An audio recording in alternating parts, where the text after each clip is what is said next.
We've come now to our final lecture for apologetics, and I'm referring to this lecture as core questions. Really what I'm meaning by that are the existential questions, the central questions that every human being must answer, or at least ought to try to answer, about our very existence. Questions like, where did this universe come from? What is my purpose? What is meaning within this universe? How do I live well? And we'll talk about those in a little more detail in just a moment. I'll start out with this, though, as just an expression of this in terms of imagery. This is a famous soliloquy from Hamlet, William Shakespeare.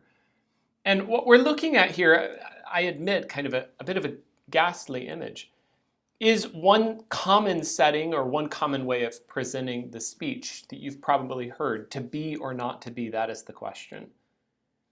And the question that Shakespeare is exploring in this soliloquy is just the struggle that every human faces at the very center of our beings.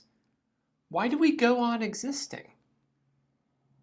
In other words, we look about us at our lives and there are questions we can't answer about existence and reality. Nobody can look across the divide called death, and that's kind of what's pictured here. Looking at, in visual terms, something that represents yourself. You're looking at it, it's looking back at you, and you're recognizing, that's me, I'm going to die. And the question in that framework goes, why do we keep on just dragging ourselves through it all when we know that we're going to die? Shakespeare's answer is, well, because we don't know what's on the other side of death. And it's actually that unknown, it's actually that fear that keeps us putting one foot in front of the other. It's the fear of not knowing. And so we trudge on, and we trudge on, living without answers. Now, where I'm going to go in this lecture is that I personally find that to be a very insufficient answer for thinking about life. I think there are better answers, and I think those questions and those answers are incredibly helpful for apologetics because this is where we can start talking to people. Whatever their worldview or whatever their framework, whatever the framework they're coming from, we can start addressing them on this kind of core level and having a conversation. And I do think Christianity offers some of the best answers, or just the best answers, to some of these core questions. But in order to get there, let me start out by just giving you the core questions. I'm going to give these to you in three categories. They're the standard philosophical categories. I'm not saying that knowing the labels is a critical part of the information. The main thing I want you to know is the questions themselves. But I do think if you know the categories for the questions, it will help you a little bit in how you think about them. So here they are. Our first category, metaphysics. Okay, metaphysics as a philosophical category refers to questions about reality. What is real? Okay, if you want to even think of this in terms of matter, physical things. What is real? What is there? Why is it there? What does it mean to be real? What's the difference between a horse and a unicorn? Okay, a horse is an actual animal, a unicorn is an imaginary animal, and yet we all have an idea of a unicorn. So what is it about a unicorn that makes it not real?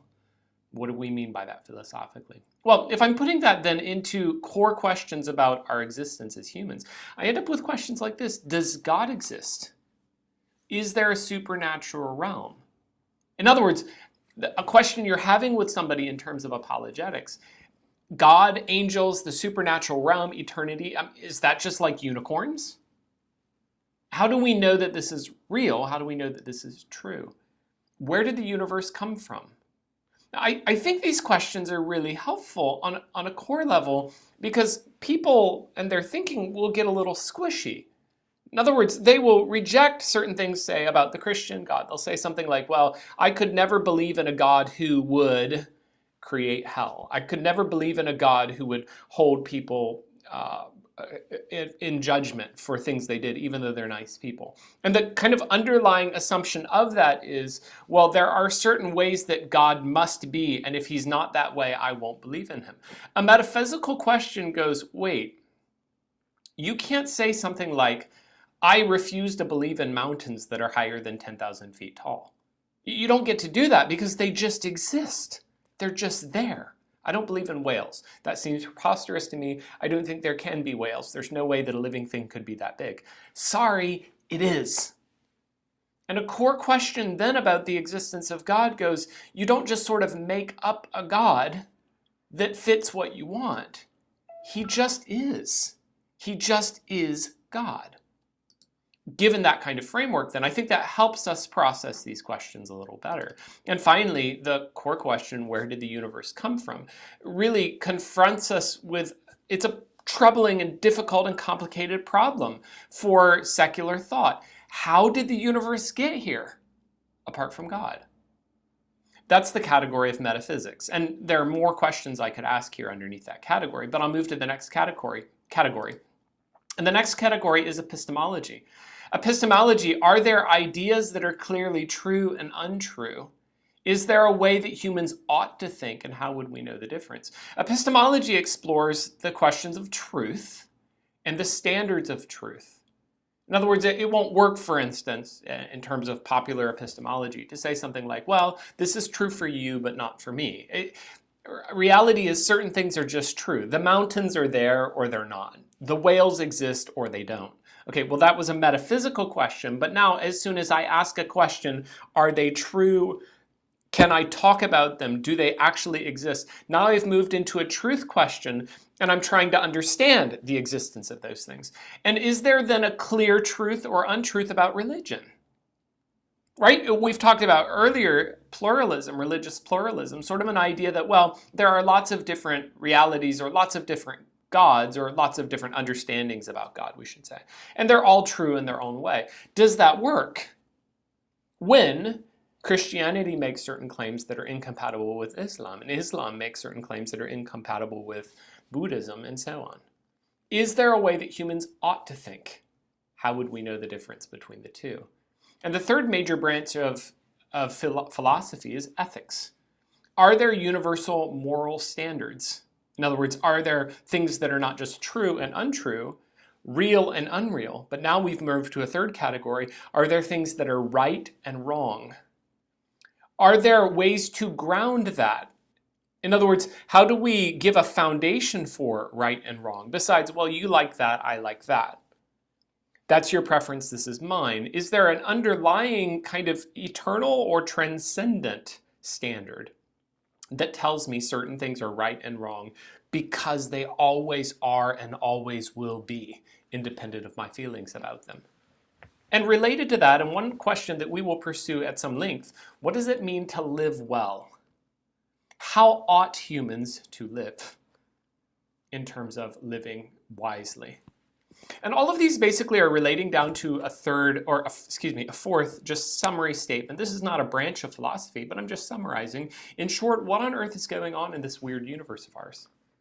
Okay, so part of the struggle that we have as humans is that all of us we've only ever lived as we know it. I think it's really helpful to stop from time to time, step back a little bit, look at the world around you, process or think about it for a moment. It's a really weird world. This is a very strange reality. There's a lot of stuff here that just doesn't make sense. How and why is there a universe that's so big, just incomprehensibly big? And you can keep on kind of zooming out, and understanding how many galaxies there are and the distances between them, and your mind just short circuits. And then you can zoom in on the smaller scale, and things get so infinitely or immensely small. It's impossible in that direction too. How is it that this world is also so complex? Life. It's really, really strange. Where did all this stuff come from? And then add into that the human space. Why do you have humans who can be so kind and so awful? People who can do wonderful things for other people and then turn around and just be disgusting in their choices in terms of the evil that they do. And death. How can life be so beautiful and wonderful and full of richness, and then it just ends? And where did that person go? These kinds of questions are really troubling, and they demand an answer. Particularly that final question, the reality that every one of us will die. Do we have answers? Do we have ways to process this? I'll just read you a short excerpt. This is from something I myself wrote, and just a paragraph trying to express some of the ideas I'm getting at in this lecture. I just commented here that people will deal with the core questions of their existence. And these are big questions. We're talking about life and death. We're talking about the point of our existence. We're talking about questions that dictate eternity, heaven or hell, forever in one or another. Just impossibly high stakes. And here's the sad reality of it. Most people will give up on answering these most basic questions. Most people will just go out and live life. They'll decide based on what helps them feel comfortable or by fitting in with the people around them. For lack of any clear answers or any definite conclusion, they'll give up. And they'll settle for a cute place in the suburbs. The important thing is to be happy, quote. And so we brush the biggest questions of our humanity under the rug like so much floor sweepings. We just give up. That's horrifying. And I'll just build this idea out a bit more because here are some of the options that so often and unfortunately come up. What people typically default to in terms of their answers to these core questions. And the first element is that these people will turn to an alternative framework, just kind of a provisional framework to sort of exist as we go through life. The most common responses to the core questions, I would say, are non-religious. And by that, what I mean is kind of a syncretism or a practical atheism. Okay, let me remind you a little bit about what we talked about before when I use these words. Syncretism refers to taking up pieces of another faith and kind of mixing it together with a different faith or sometimes just your own cultural assumptions, sometimes secularism. So we take pieces of things and pieces of other things, we mix them together and we get sort of a new mix, a new combination of sorts. That is also represented or similar to practical atheism. What I mean by practical atheism, even if someone claims to be Christian or Buddhist or Muslim, in reality, they basically just kind of live. They live to try to have a comfortable life or to accumulate resources. They just sort of exist. And it's not really religious per se, it's just kind of getting on with it. Okay, my argument here goes that most people in the world, probably, functionally speaking, are living out a kind of syncretistic, practical atheism. Do you remember when I had the discussion of atheism way back at the beginning of the semester? I said that atheism is not a very common religion. It isn't. It's probably maybe 10% of the world at the most. But here, to go further with it though, if that's atheism, as in a committed atheism, or even a kind of agnosticism, if that's atheism, and it's a small percentage, 10%, as a kind of a high upper end estimate, the reality is that practical atheism dominates the world. Practical atheism is the religion of the world. And what's actually going on here is that most people use religion to kind of answer some of the most painful core questions. In other words, religion will sort of be there for them to answer questions about, let's say, where did the world come from? What happens after death? And so, okay, God created the world. Great, that takes care of that. And then after death, I'm sure I'll go to heaven if I'm a good person. And that's a very kind of crude, simplistic, boiled down, stripped away kind of religion without really thinking through any deeper than that. And you just stop there. And for the rest of your life, or for the rest of the decisions you make, you functionally just exist as though you're the only thing that's happening. Just try to be happy. Try to accumulate resources. Try to make sure your relationships all work okay. Practical atheism dominates the world. Very, very, very few people around the world are actually deeply committed to their faith. Okay, one of the struggles we had when we talked about different groups, Buddhism, Islam, Catholicism even, figuring out what is Catholicism, what is Buddhism is a really hard question. Because in reality, you could talk about kind of the spokespeople of Catholicism. You'd say, well, what is Catholicism? What's on the Vatican website? What does the Pope say? And yet, what is Catholicism when you talk about the people who subscribe to it?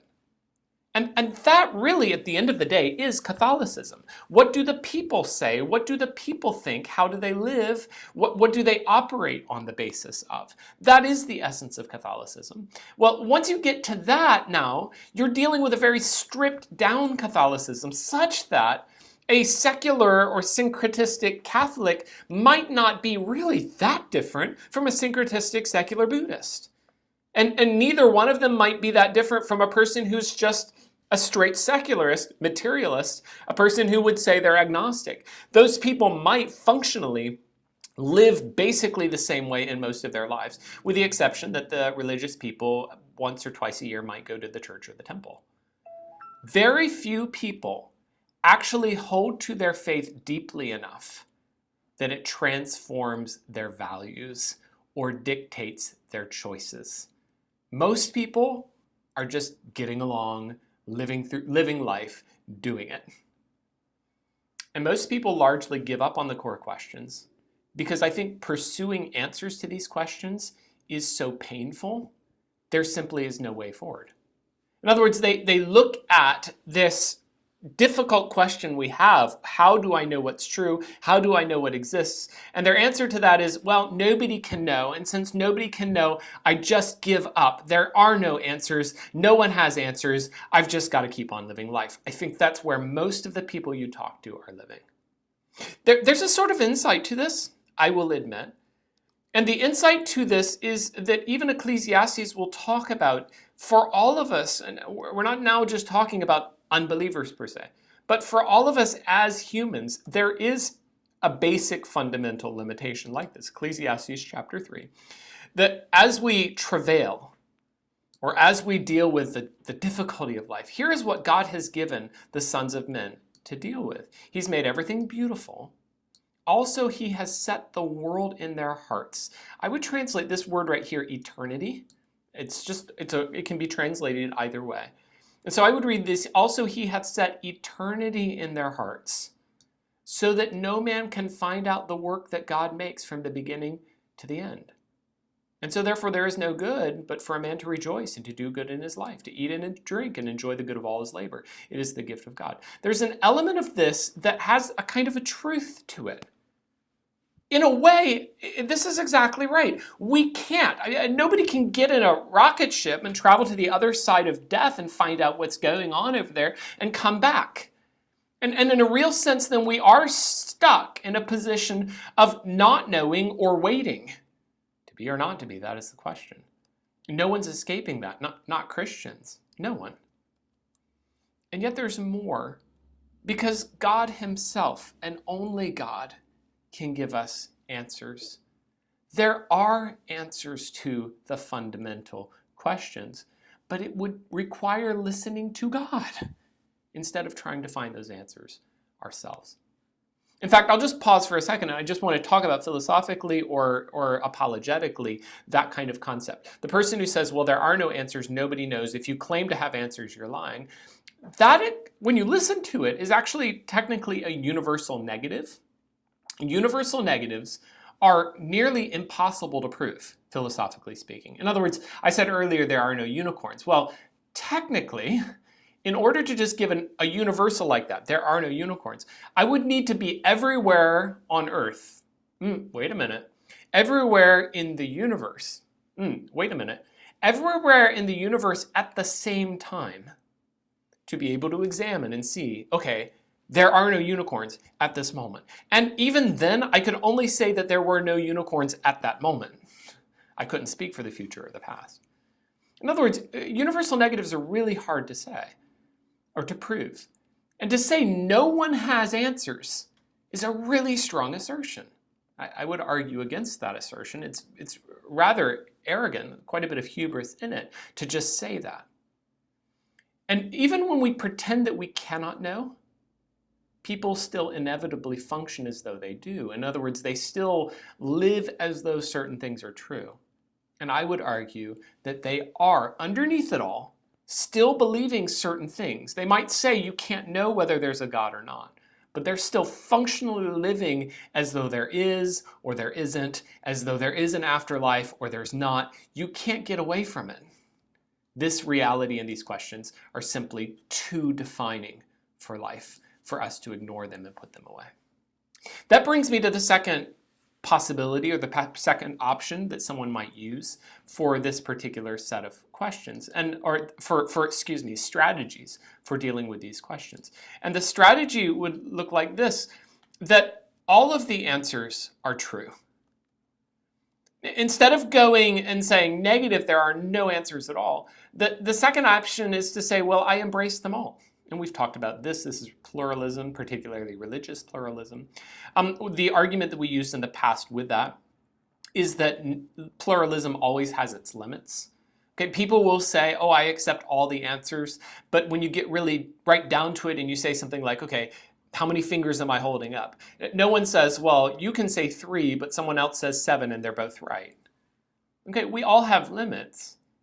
And when then some of the most mundane questions, like what is the speed of sound, what is the speed of light, how many fingers am I holding up, when some of those mundane questions come up and our answers to those questions are specific, the question I have, why would the most basic and fundamental questions like, is there a God or not, be questions that can be answered in multiple ways?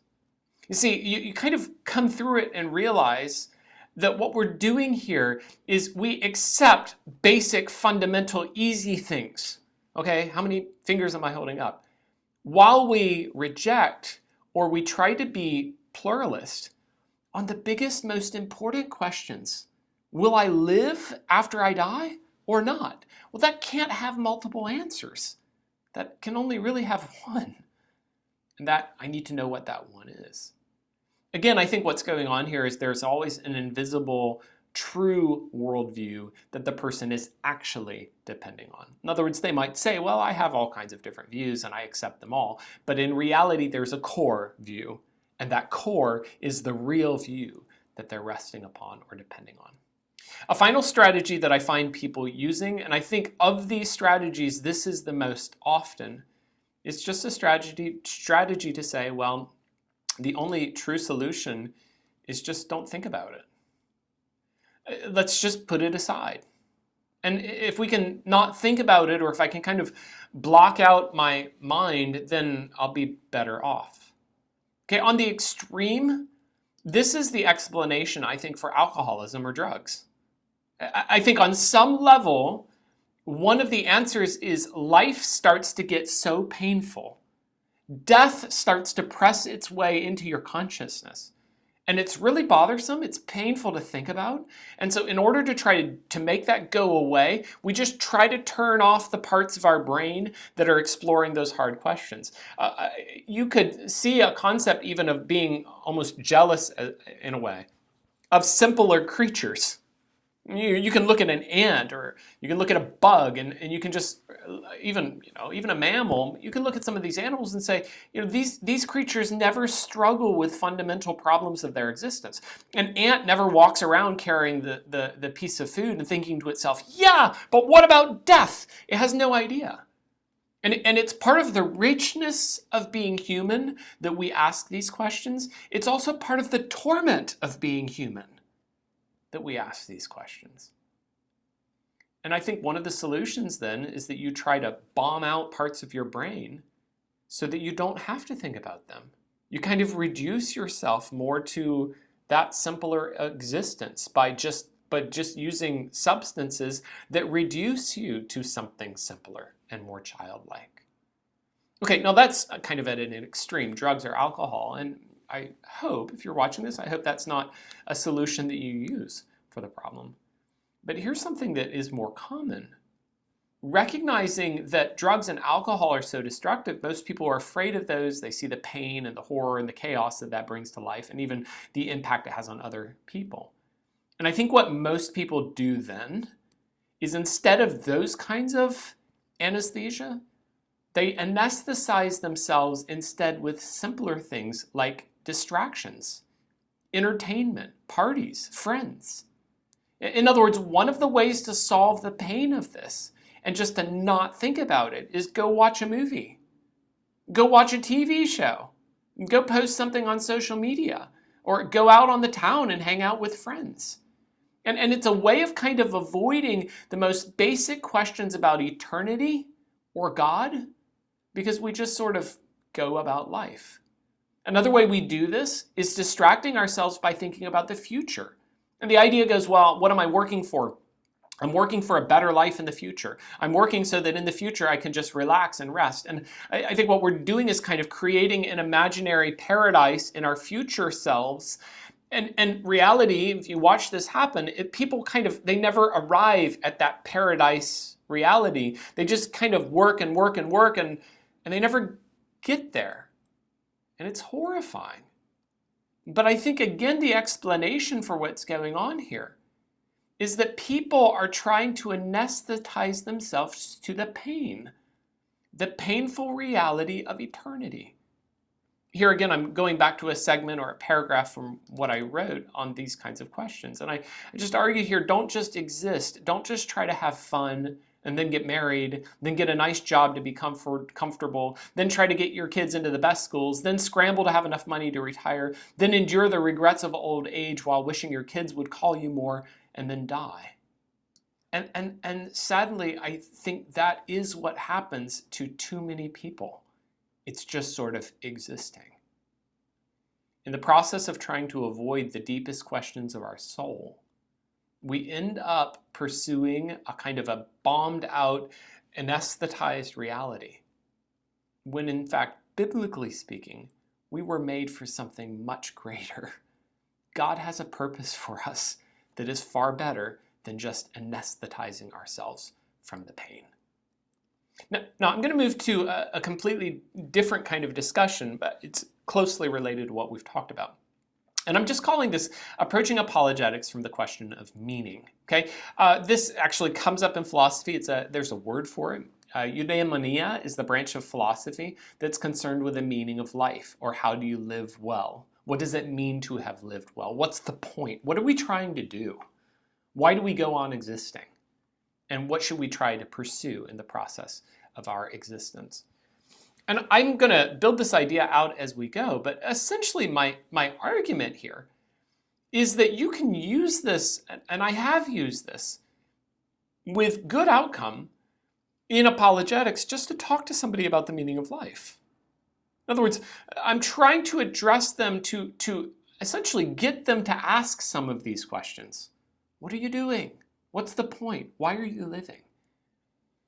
And here, I'll frame this up with a brief discussion to kind of set it up, and then I want to talk about some of the possible answers that people do often talk about under this topic. Some of the subordinate questions, though, go, why is there such a thing as happiness? Or why is there a good way to live? I think all of us know that there are absurd ways to live and there are sensible ways to live. I think that's a fairly obvious concept. So we grasp that, but just think about it a little bit more. And I mean, the more you process it, if I'm just a physical being, I'm just atoms in a very highly organized state, why would you talk about good ways to live and poor ways to live? That's interesting. What's going on here? How would, assuming that there is a good way to live, how would that be? How would I live for something that lasts? I mean, because truthfully, if what I have is a physical universe, it's just going to burn up anyway. So if it doesn't make any difference, why try? Why do I get up every morning and struggle through? Why struggle through? If at the end of it, this highly organized set of atoms is just going to deorganize eventually. But what if there is something? What if there is a point? What if there is someone who will evaluate my life? What if there is a person who knows everything and he's righteous, and he can reward or he can punish? And what if the meaning of my life is to please him? And the basic framework then for my argument here goes that Christianity is the only intellectual basis that can really affirm the meaning of life. We confess that life is fleeting. Okay, and that's an Ecclesiastes concept. Life is going away. And so don't place your trust in this life. You won't find meaning in this life. You won't find meaning in this life apart from him. And yet that is my argument. Every other option leaves you in a place of meaninglessness because God alone gives or defines meaning for life. Let me give you some of the options then that people use and try to pursue in order to find meaning in life. And these are some of the possible answers you can give to this question. The question of how do I live well, or what does it mean to have lived meaningfully? And a first option is, I'm moving here from, I would say, the most shallow of options. Live to have happy feelings. Okay, said in a slightly more wordy way, you could say something like, live to have as many positive psychological states as possible. And okay, at a moment I'm feeling happy. Oh, this is nice. I like feeling happy. Ooh, it's a good feeling. I enjoy happiness. Okay, and basically your goal of life is to just have a lot of that. There is a kind of, it makes sense. There is a kind of logic to this. If I accept secular materialism, the idea that I'm just a highly organized group of atoms, given that I'm a highly organized group of atoms and I can feel certain ways because of that very high level of organization, and yeah, okay, so at that point, that really would be the sensible thing. Just try not to feel pain. But that's sad. That's not really a good way to think about life or a productive way to think about it. It's painful to say you're just pursuing another high.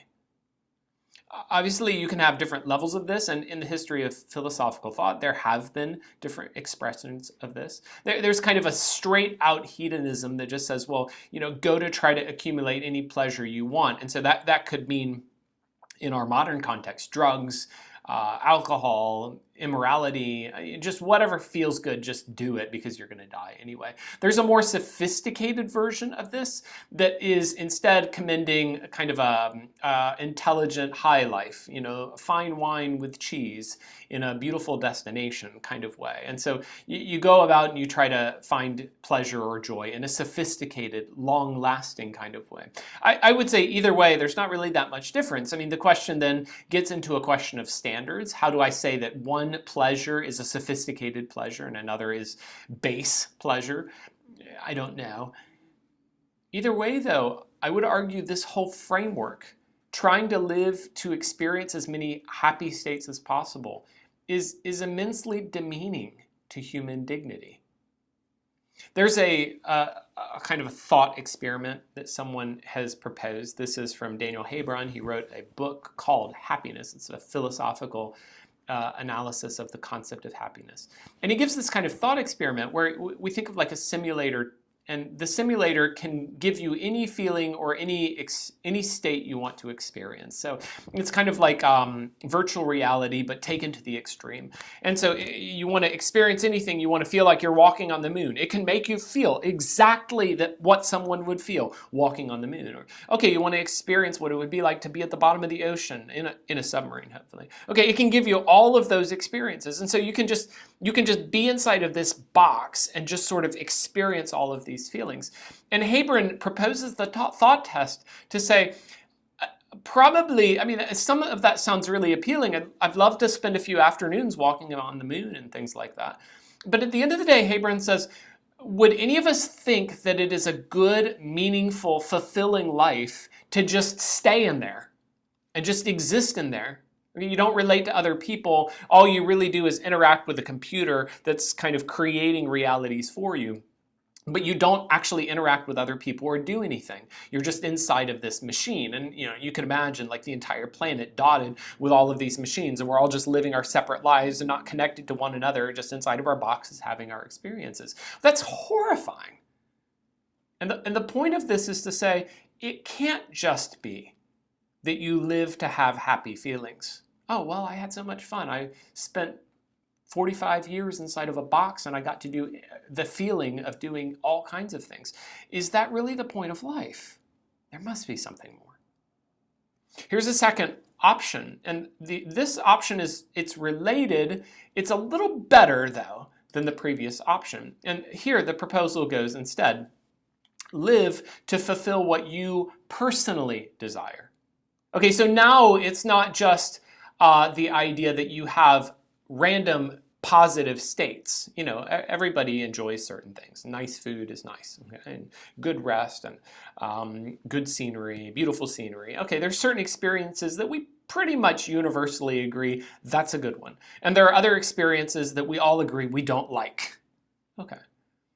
So here now we've made this a personal one though. And the question goes, if you are able to fulfill your personal deepest wishes, maybe you love music, and so a good life would be one where you're able to be a very successful musician and bring wonderful music to the world. Maybe you love art or you love sports, and so you're able to excel in those disciplines. And so you were able to have a personally fulfilled life, one that fulfilled not just general happy feelings, but it fulfilled really your personal desires. It's a personalized version of the previous option. A couple of comments to make about that. One, I would argue this is deeply isolating. In other words, even though it's better than the first option, it kind of turns everything around on me. What do I want out of life? And I would argue just a little bit of experience in life, there's a richness in putting me aside and caring about the people around me, my family, my friends, my relationships. A second critique here, what if your wishes are bad? In other words, someone comes around and you say, so what do you want out of life? And he says, I want to kill people. I want to kill lots of people. Okay, and so, wait, that's what he wants. Is any one of us going to say that that's a rich, full, good way to live life because he fulfilled the things that he personally desired? Well, I think we all agree, no, it's horrifying. But that's part of the implication of this standard. Another implication here, what about the reality that every time you achieve one level, there's another level to pursue? I said earlier, well, you love to bring great music to the world. And so let's say that you're able to bring about or create some masterpieces that are going to be enjoyed for an entire generation. Why not 2 generations? Let's say that you are able to get to the level that you're as famous as Bela Bartok. Well, what about being one of the greats? Like maybe you could aspire to get up to the level of Mozart or Beethoven. And whatever level you get to, there's kind of another vanishing, oh, and yet if I only could, but I wish that, oh, but there's more. And as a result of that, does anyone really achieve their wishes? Does anyone live successfully? Is it not reality that the more we pursue, the more we will see and the more we will desire and the more frustrated we will be in our pursuit of these things we cannot achieve? A third option. And now we're getting better. Each one of these levels, I'm taking you to a little bit of a richer option in how you think about life. But here, live so that you can contribute more to the world than you took from it. Okay, well, I think now we're getting somewhere. That seems promising enough. In other words, it's the idea that you don't just live for yourself, but when you finish your life, you really want to have done something that benefited somebody besides yourself. And you want to have made some kind of progress on planet Earth for other people. An Ecclesiastes framework for this, no matter what you do, it's all going to get burned up. It's all going to vanish. It's going to be wiped out by history. It won't last. And practically speaking, you could be shocked at how quickly everything you invested in is gone. Not infrequently.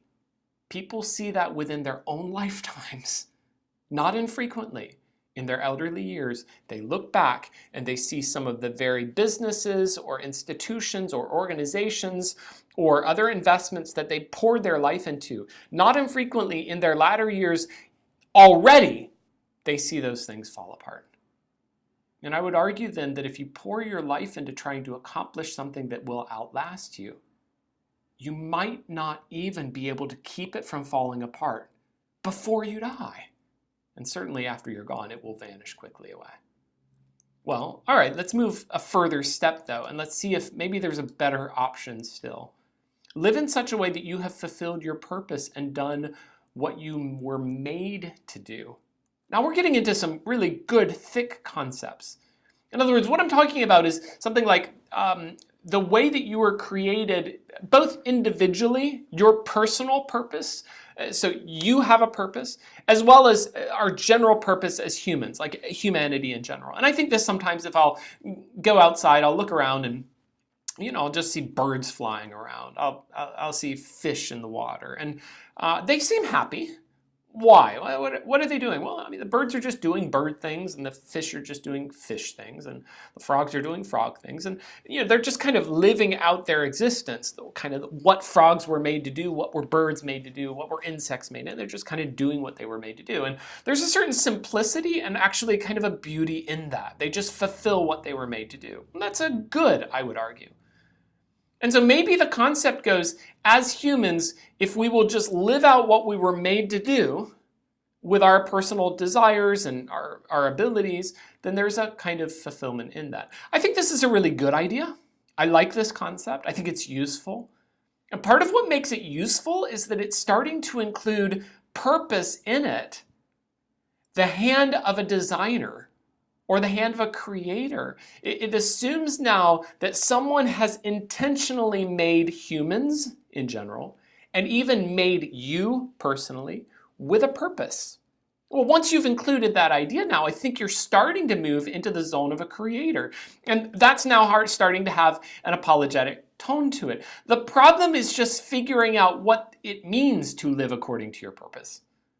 In other words, and now, okay, we've kind of assumed the idea of some kind of creator figure, but the truth is, what is the purpose this creator wants you to do? And if one person says, well, I think the purpose of my reality is this, and another person says, no, I think it's that, how do we adjudicate? How do we know what is the purpose behind our living? And so I'll take you to the final, and I think the most sufficient answer to this question.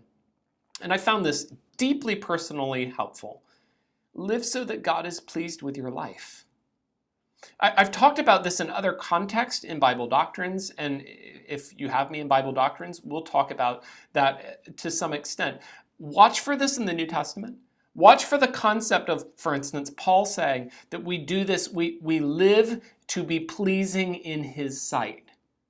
Or in the parable of the servants, and the master comes back and he says, well done, good and faithful servant, and commends the servant. I think the core concept here is live in such a way that what God wants you to do is what you have done. And living that way now defines reality and defines meaning. There's a passage that makes this very explicitly clear and develops it in a rich way. And this is Ecclesiastes 12. And the argument for Ecclesiastes goes, here's the conclusion of the whole matter. Fear God and keep his commandments. This is the whole duty of man. This language right here is probably more general than that. This is the purpose of man, or this is the all, the everything for mankind. This is everything that matters to you. Fear God and keep his commandments. And the richness of that is that I've got two components. I've got an attitude towards him. It's relational between me and him. How do I view reality, or how do I relate to him? Well, I ought to have this relational connection to him. I fear him, meaning I fear to displease him. There's also a clear standard. It's not just, well, I think this and you think that, but there are commandments. God has said to us what it means to live well.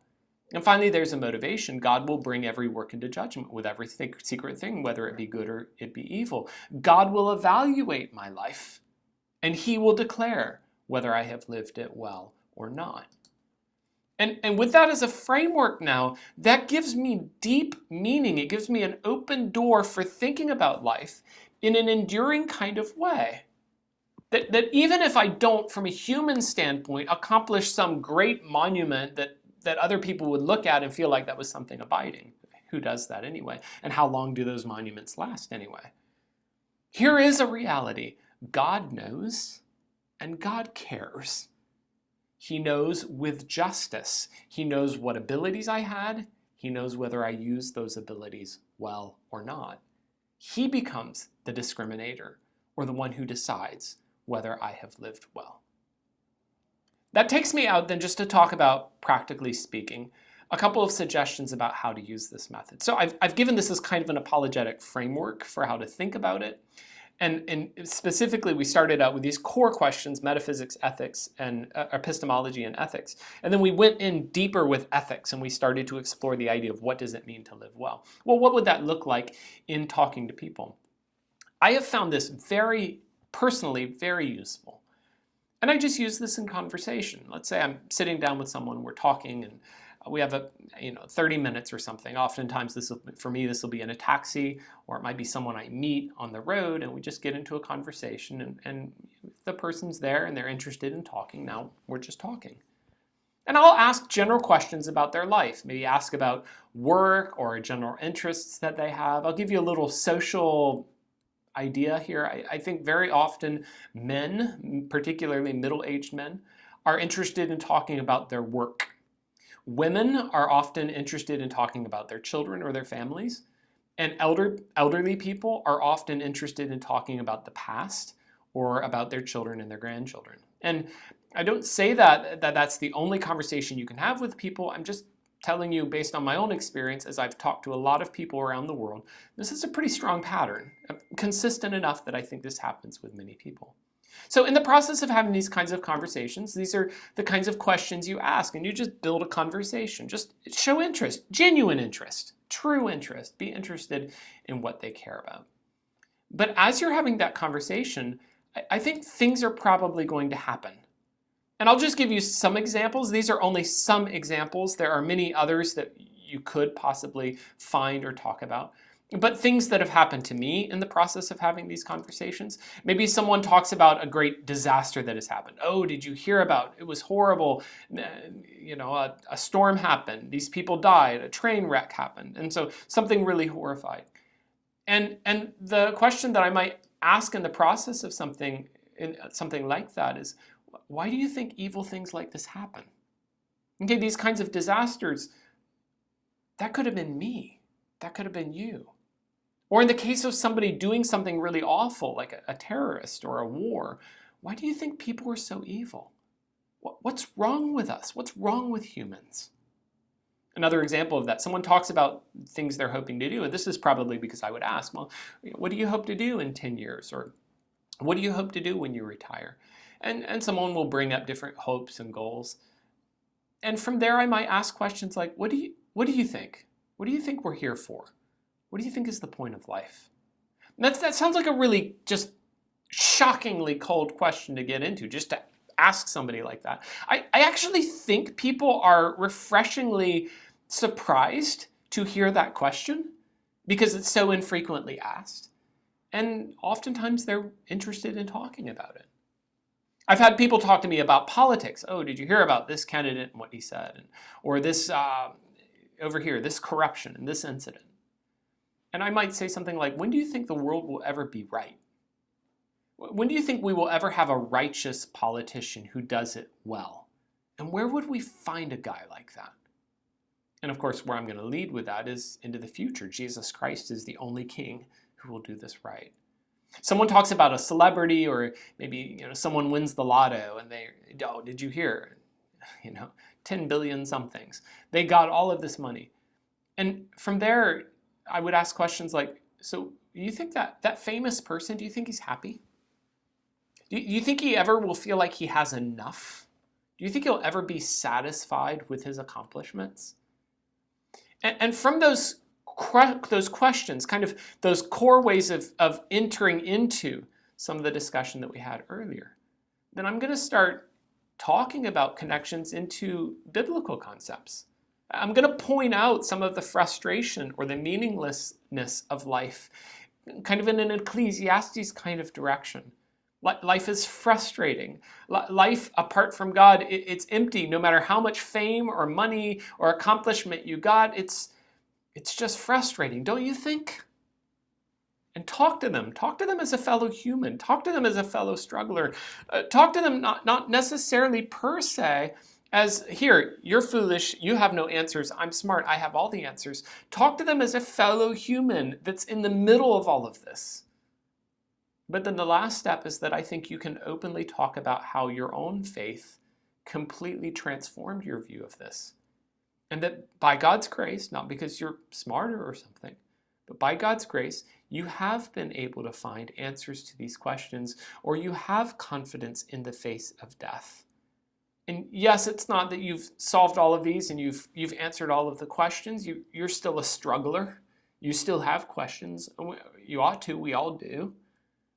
And yet at the end of it, there is a sufficient answer that you've found from God in His Word.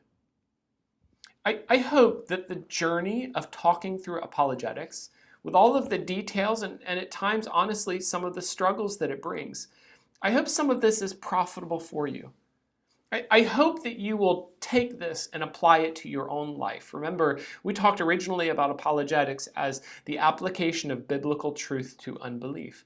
You're going to have, most likely, times throughout your life as a human being when some of these questions will press their way into your head and, yes, probably frustrate you. And I think it is necessary and deeply helpful for you to already know how to process some of these questions in biblical categories, to think of them in some of the ways we've talked about. It's deeply profitable for you to think about how to live well, to live your life not just existing, but pursuing legitimate meaning in the sense of pleasing God and honoring Him. But there's more than that. And I hope you won't just hang on to these answers for yourself. The answers that we've talked about in this course for apologetics relate outwards to talking about other people. And what we are truly engaging with is people all around us that are living, existing in this world without these answers. And we ought to be talking to them about them, at least to raise the questions. And to be pursuing as much as we can, trying to talk to them about the gospel and about Jesus Christ, who gives answers to these deepest questions. And in all of this, then, what we're seeking to do is speak of Him, honor Him, and please Him. We're trying to live well. At the end of the day, apologetics is a function of exactly what we talked about in this lecture. And apologetics and faithfulness in declaring truth is an attempt for you and I and every believer to try to live well by pleasing the one who made us and living faithfully in His sight. And I hope that the time spent in this course has helped you and can help you to be faithful to do that.